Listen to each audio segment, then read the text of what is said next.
Medical college ప్రైవేటీకరణ ప్రభుత్వం ఏదైతే మొదలుపెట్టిందో మరి ఆ వ్యతిరేకత అనేది ప్రైవేటీకరణ అనేది జరగకుండా మరి ఏదైతే 17 కాలేజీలలో 12 కాలేజీలు ప్రైవేటీకరణ చేయాలనే ఆలోచన ఈ ఎన్డీఏ ఈ కూటమి ప్రభుత్వానికి వచ్చింది.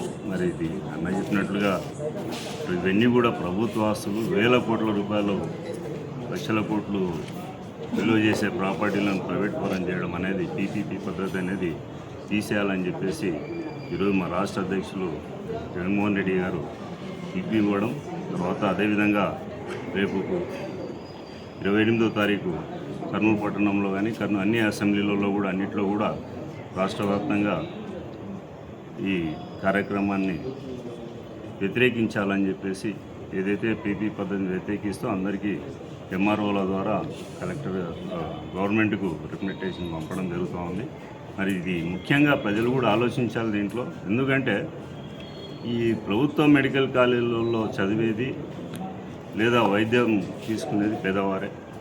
ఈ పేదవారిని ప్రైవేట్ మెడికల్ కాలేజీల ఈ గవర్నమెంట్ కాలేజీలన్నీ కూడా ప్రైవేటీకరణ చేస్తే సీట్లు కానివ్వండి, వైద్యం కానివ్వండి, ఇవన్నీ కూడా విద్యా వైద్యం అన్నీ కూడా కాస్ట్లీగా అయిపోతాయి.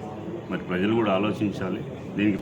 ఇంకోటి రేపు 28వ తారీఖున ఉదయం 10 గంటలకు ఆర్ఎస్ రోడ్డు కా నుంచి స్టార్ట్ చేసి వర్క్ కాంప్లెక్స్ కా నుంచి ముందుకు పెట్టి జిల్లా పరిషత్లో ఉన్నటువంటి అర్బన్ ఎంఆర్ ఆఫీస్ దగ్గరికి వెళ్ళటం జరుగుతుంది. మరి అందరూ కూడా 9:30 అందరూ అక్కడ కార్యకర్తలు, నాయకులు అందరూ కూడా వైఎస్ఆర్ పార్టీకి సంబంధించిన అందరూ కూడా చేరుకోవాలని చెప్పి తెలియజేసుకుంటున్నాం. అట్లాగే ప్రజలు కూడా ఈ కార్యక్రమం వ్యతిరేకించే ప్రజలందరూ కూడా పెద్ద ఎత్తున రావాలని చెప్పేసి తెలియజేసుకుంటాం. కరెక్ట్ ఉదయం 10 గంటలకు అక్కడి నుంచి స్టార్ట్ అవుతాం, నడుచుకుంటూ వెళ్తూ ఉంటాం.